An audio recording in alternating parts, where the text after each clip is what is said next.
Okay, guys, so what we have is we have already defined what our return and our risk looks like. Well, excuse me. Okay, guys, so we have already defined what our expected return and our risk looks like when we're selecting assets. This is defined as the expected return and standard deviation. Standard deviation being the variability of our price returns. What we have here is the two dimensions of that, and what we're going to do is we're going to turn our asset selection process into a two-dimensional chart to make things very easy and very visual for you. So let's populate it with some assets. Okay, so what we have here is a collection of assets that represent the different approximate things that you can expect in the market. Now, I can already hear people freaking out already that they believe that certain tokens belong in certain other positions. I want everybody to relax. This is a hypothetical example only. Nothing in this presentation is to be taken as a hard and fast rule of how different assets behave, how different assets should be. These are all examples. This is a conceptual lesson on how to understand the asset selection process. So what we do here is we look at some things like Bitcoin and Ethereum, which are known large cap tokens. And you can see here on the standard deviation, we have those as being quite low, but of course their expected return isn't very high. Now, if we're thinking about the asset selection process, really what we want to have is we want to have the minimum amounts of risk possible and the maximum return. Our ultimate asset would be somewhere up here in the top left-hand corner, because then you would get the minimum amount of risk and the maximum amount of expected return. This is natural, obviously. However, what we find in the market is that generally speaking, everything exists along a line like so, where you have a higher return, but you also have higher risk, and everything kind of has this linear relationship. As you can see by here, generally because the market is competitive, everything returns to its equilibrium over a long enough period of time. You'll generally never find an asset that's too far down here or too far up here, because an asset down here nobody would ever invest in and it would just fall off the face of the earth. And such an asset up here doesn't exist because of market competition. It will always be brought back to the mean over time. So what we can do is we can take this to another example. Let's say that hypothetically we wanted to have a mixture of two assets. Say we combined Bitcoin and, let's say we wanted to combine Ethereum and BNB together. We wanted to have 50-50 in a portfolio. Well, what you can see here is the two assets are working together. What we have now is BNB and Ethereum. What we've done when we have combined those together is now we're getting BNB-like returns. However, now we're getting less risk because we've combined it with some Ethereum. We've moved what would normally have here as BNB and we've taken it to the left. So by including it and diversifying it with some Ethereum, what we've essentially done is reduce some risk. Now, this same process can be repeated with as many different assets and as many different weightings and combinations to infinity as you could possibly imagine. We'll have a dot here, we'll have a dot here, we'll have a dot here. You can combine different assets. You can combine them in any weight you want. And when you pump them into a supercomputer and you have millions and millions and millions of possible combinations, it ends up looking something like this. This is what all possible combinations look like. And what you can see here is all the dots, all the possible combinations of all the different portfolios, of all the different assets.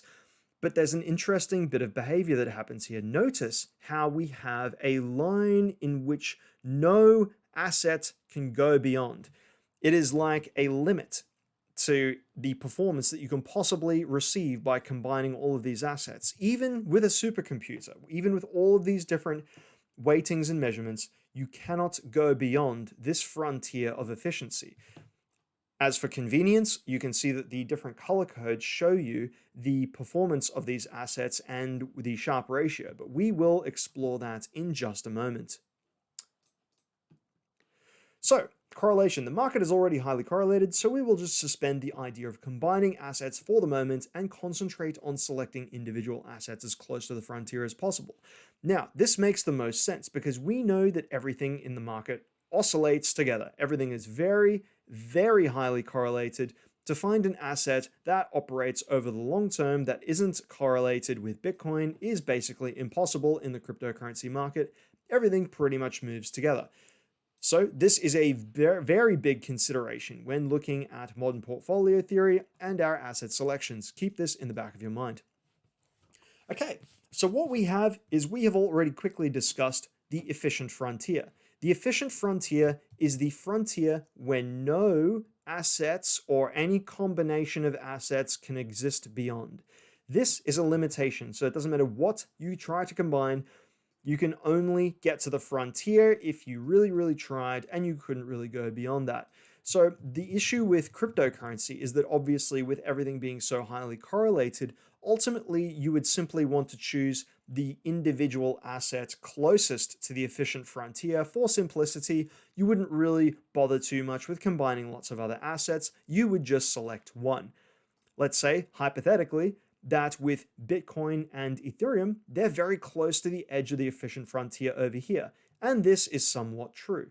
These two assets have a very high level of efficiency, even though this presentation is conceptually only. These two assets have some of the highest efficiency out of any of the assets in the whole cryptocurrency market due to their size. Now you see here we've introduced something which is a tangent to the efficient frontier, this line here, and it goes through Ethereum. So why is this the case? Why do we have a tangent on this frontier, and how does that turn it into modern portfolio theory? What is the golden insight here? What we introduce is the risk-free rate. The risk-free rate here is essentially the interest rate that you pay on cash. The risk-free rate in crypto, in essence, is really the funding rate that you pay on leverage. So that's funding, okay? So in traditional finance, the risk-free rate is the interest rate that you pay on borrowed funds on your margin loans or on your personal loans that you use to borrow money that you invest into the market.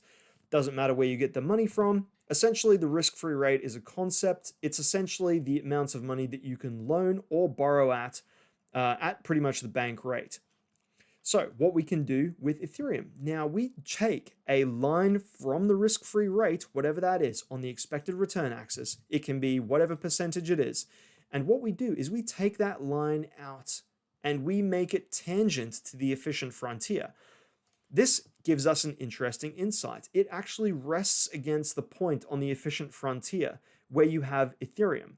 Now, this is where things get very interesting. We already spoke about the risk-free rate and how it is essentially the funding rate that you pay for leverage. Now, what happens when we take Ethereum and we leverage it along the capital asset line, which is this tangent line here? The capital asset line shows us, the best possible capital asset line shows us that when you take the risk-free rate and you take the tangent asset and you move it along the capital asset line, you end up with a combination of factors that takes you beyond the efficient frontier. Okay? So you are now on a plane of existence that's beyond the most efficient assets that they could possibly get. Even with all the supercomputer combinations in the universe, they couldn't get you as far out here as you could with the tangency portfolio, capital asset line, and the combination of the risk-free rate. What this means is that if you can find the tangent asset, whatever it is, whether it's Ethereum, whether it's BNB, whether it's XMR, XRP, Matic, whatever it is, if you can find the tangent asset or the tangent portfolio, whatever it is, and you give it some light leverage, you can go beyond the efficient frontier and receive a combination of expected return and risk that is beyond anything that you could have possibly got by just combining these spot assets alone. Now, we can see that this line also extends to the left. So what other insights can we get from this? You can see here we have 50% ETH and 50% cash. What this means is that if you take the optimal asset or the optimal tangency portfolio and you move it along the left, what you're doing is you're actually holding slightly less of the optimal asset and you're lending money. You're lending cash so that you receive an interest rate on your cash. That means you get a rate of return at the risk-free rate, and you get the performance of your optimal asset at the same time. Going along the capital asset line to the right is borrowing money for leverage. Moving along the capital asset line to the left is lending money at the risk-free rate, raising cash at the risk-free rate, getting paid an interest rate, and receiving the rate of return that you have on your optimal asset as well. So you can see, in this respect, no rational investor would want to hold an asset that wasn't on the capital asset line. The capital asset line is where all the magic happens in your portfolio. That is really where all the good shit happens. So you may be saying, how do we know where the tangency portfolio is? How do we know what that asset is? Well, I'm glad you asked. This is where the Sharpe ratio exists. The Sharpe ratio, as we have covered during the point where I was speaking about the rational investor, the Sharpe ratio displays mathematically, this is financial mathematics in its purest form, we have the expected return of the asset, RA, and we have the return of the risk-free rate.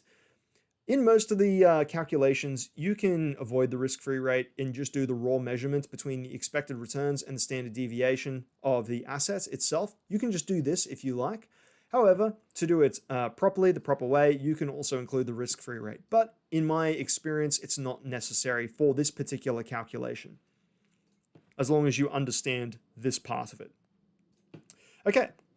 So this is a small diagram down here. You can basically see this is a classic example of bonds and stocks. What this is showing you that if you have a combination of stocks and bonds, you have a capital asset line, and the combination of stocks and bonds that exists on the tangent portfolio is actually the portfolio or the asset selection that has the highest Sharpe ratio. This is a natural relationship that occurs, and this is a fantastic relationship that we know for sure is always going to occur. So that's the highest Sharpe ratio is always on the tangent of the capital asset line and the efficient frontier. So what the fuck is a Sharpe ratio, and how does it treat our assets when we're looking at what gives us the best possible return? Well, let's have a look at a short example here. Let's have two assets. What we have is stocks and bonds. And what we're going to do is we're going to compare their performance over time and look at their different Sharpe ratios. So you can see here that we have two lines. One is going up fairly straight and the other one took a bit of a deviation. Now, remember the Sharpe ratio formula. We have the expected returns of the assets and it's divided by, okay, so it's punished by the standard deviation of those returns. So the more variability there is in price, the more it's going to punish this ratio. So which of these two assets had the most variation in its returns? We can see the returns for both of these assets. The returns were the same. They ended up in the same place. But the risk, look at the variation that we had to suffer using stocks. There was a lot of variation in this price before it came straight back to where it should be. Whereas with the IEF, it went basically in a straight line and achieved the same result. Less variability, same return. This means that IEF, in this example, was the one with the highest Sharpe ratio. Another example. Let's think of this as a different example. So we have two strategies or assets, or whatever you like to call them. They could be anything. Strategies are just as valid as the equity curve of an asset or anything. So we have two different equity curves. We have one that's going up very fast and one that's going up very shallow. Now let's think about the ratio. Expected return over variation. So we reward extra returns and we punish variation. Now look at these two curves here. You will notice that they have a very similar volatility characteristic. They're both very smooth. They're both very stable. So this means that we probably have the same amount of variability for both of these. However, the expected returns of one is a lot higher. You can see here that strategy number 2 was the one that had the highest performance, but it had the same amount of variability. Therefore, this one is the one with the highest Sharpe ratio.